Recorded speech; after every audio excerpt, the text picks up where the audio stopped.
Whether the bygone melody comes back, whether it does not, whether a sweet breeze blows from Hijaz, whether it does not, this mendicant's life draws to its close. Whether a knower of the secret comes again, whether not.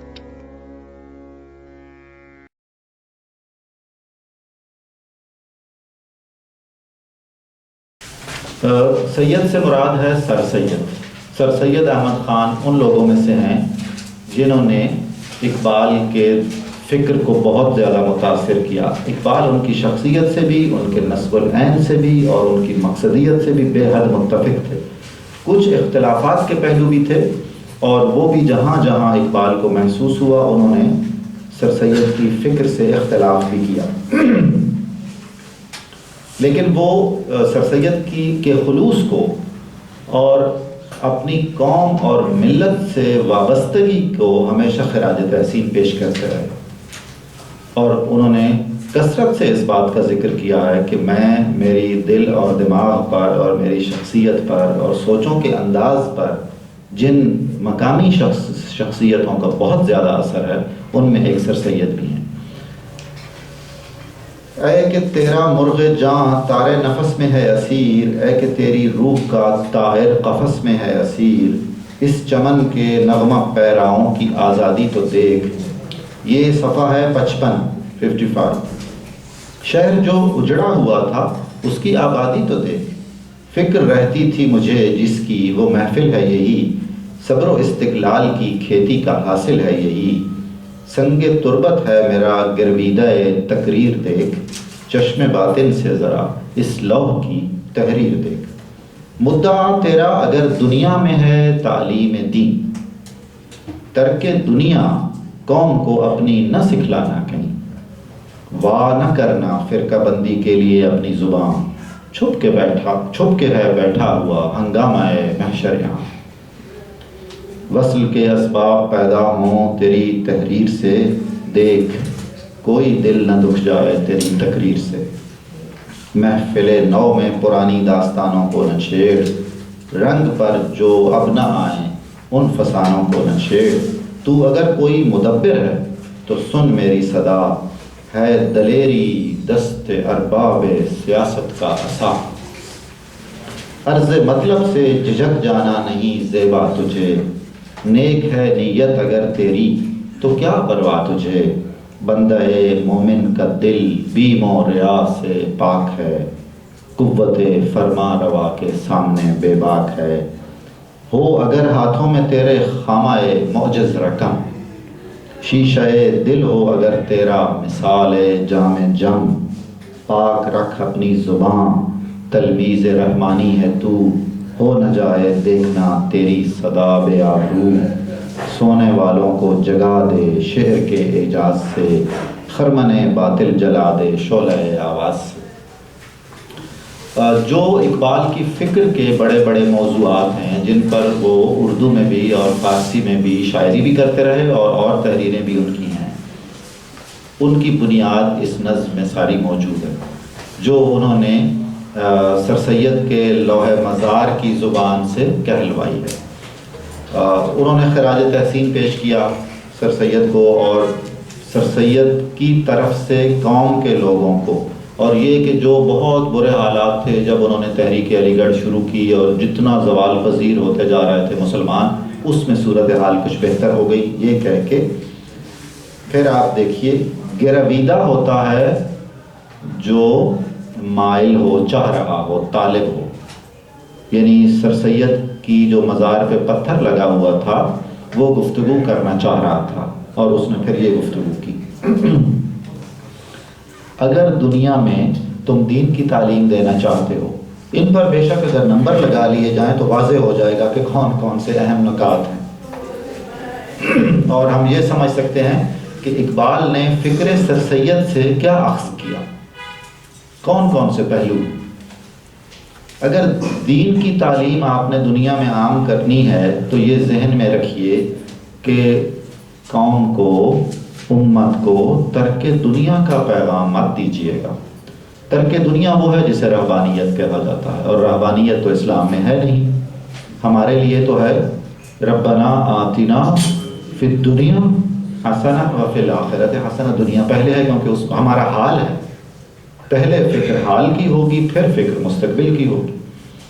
چنانچہ بعض صوفی سلسلوں میں جو منحرف ہو گئی تھیں تعلیمات اور ان کے نتیجے میں بالکل ہاتھ پاؤں توڑ کے الگ بیٹھ جائیں اور معاشرے پہ بوجھ بن جائیں، مفید شہری نہ بنے، اس نوعیت کی چیزیں تھیں. اور اس طرح کی افکار کا رد کیا سر سید نے بھی اور اقبال نے بھی. آدمی کو فعال ہونا چاہیے، پرجوش ہونا چاہیے، سرگرم عمل ہونا چاہیے اور معاشرے میں اپنا پازیٹیو کردار ادا کرنا چاہیے. اگر آپ ترک دنیا کی تعلیم دیں گے، ترک دنیا سکھائیں گے، تو پھر محض وہ ہوگا جسے اقبال نے کہا کہ شیطان نے جو فرشتوں سے کہا تھا کہ تو فقط اللہ ہو اللہ ہو اللہ ہو، اور کسی کام کا نہیں ہے. جو بالکل الگ تھلگ ہو کے محض اپنی نجات کی فکر کر رہا ہے، وہ تو یوں ہے کہ وہ دریا میں ڈوب رہا ہے اور صرف اپنے آپ کو بچانا چاہ رہا ہے. اور زیادہ اچھا طرز عمل یہ ہے کہ اگر اور لوگ ڈوب رہے ہیں تو آپ ان کو بھی بچانے کی کوشش کیجئے.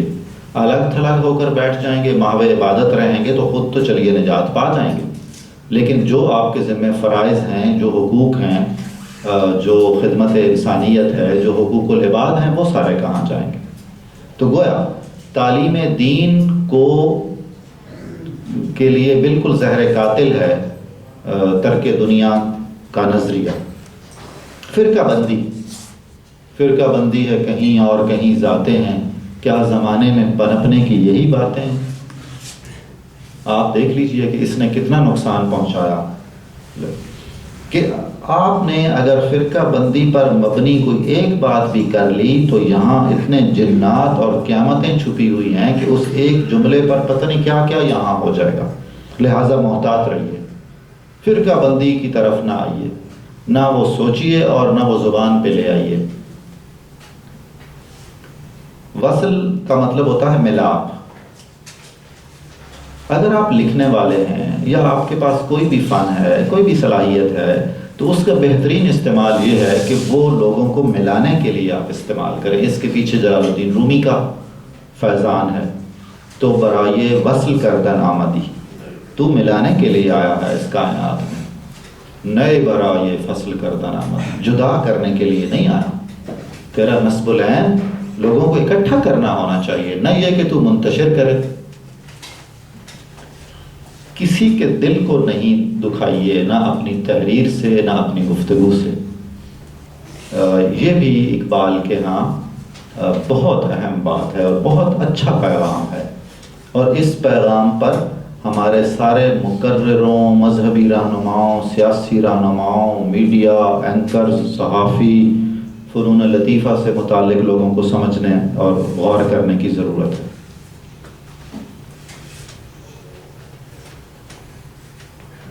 جی، کوئی اگر سیاسی مفکر ہے یا مدبر ہے، تاریخ کا ماہر ہے، سیاسیات کا ماہر ہے اور کوئی کارنامہ انجام دینا چاہتا ہے، میدان سیاست میں رہنمائی کرنا چاہتا ہے، تو اسے یہ ذہن میں رکھنا چاہیے کہ قوت اور دلیری بہت ضروری ہے. ایک رہنما کے لیے مضبوط کردار کا ہونا، مضبوط ارادے کا ہونا اور مضبوط طرز عمل کا حامل ہونا اتنا ہی ضروری ہے جتنا موسیٰ علیہ السلام کے لیے عصا ضروری تھا. عصا نہ ہو تو کلیمی ہے کار بے بنیاد. اگر آپ کے پاس قوت نہیں ہے جو موسیٰ کے پاس عصا کی شکل میں اللہ نے دے رکھی تھی، تو پھر آپ کچھ بھی نہیں کر سکیں گے. زیادہ سے زیادہ یہ ہے کہ خود کو بدل لیں گے، اوروں کو کیسے بدل سکیں گے؟ سچ بولنا چاہیے. سب سے بڑا جہاد جابر سلطان کے سامنے کلمہ حق کہنا ہے. اور یہ بھی ذہن میں رہے کہ سب سے بڑا جہاد اپنے سامنے کلمہ حق کہنا بھی ہے، اپنے بارے میں. نیت ٹھیک ہونی چاہیے، اور اگر آپ کی نیت درست ہے تو پھر آپ کو کوئی خطرہ نہیں ہے، کوئی پریشانی نہیں ہے. انما الاعمال بالنیات. آپ کی نیت اچھی ہے، آپ صدق کے دل سے صلاحیتوں کا پورا استعمال کر کے ایک کام کر رہے ہیں، کوشش کر رہے ہیں، نتیجہ اللہ کے ہاتھ میں ہے اور امید رہنا چاہیے. لیکن یہ سوچ کے کہ نتیجہ اللہ کے ہاتھ میں ہے، ہاتھ پر ہاتھ دھرے بیٹھے رہنا بھی ہرگز موزوں اور مناسب نہیں ہے۔ عمل آپ کا، اس کا اجر اور اس کا پھل اللہ کے حوالے۔